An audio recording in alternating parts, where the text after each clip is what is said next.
tos eilutės iš Pauliaus laiško Efeziečiams 6:13, ar ne? Todėl imkitės visų Dievo ginklų, kad galėtumėte piktą dieną pasipriešinti. Ir visą atlaikę išstovėti.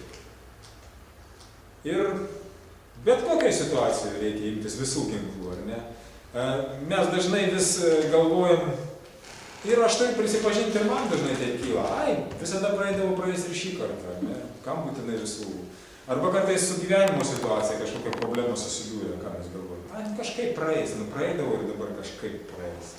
Bet jeigu mes imsimės visų ginklų, visą tai truks trumpiau, bet kas svarbiausiai, mes išmoksim spręsti problemas.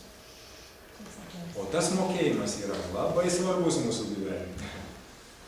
Būtent būti savo gyvenimo vadovais, o ne aukomis.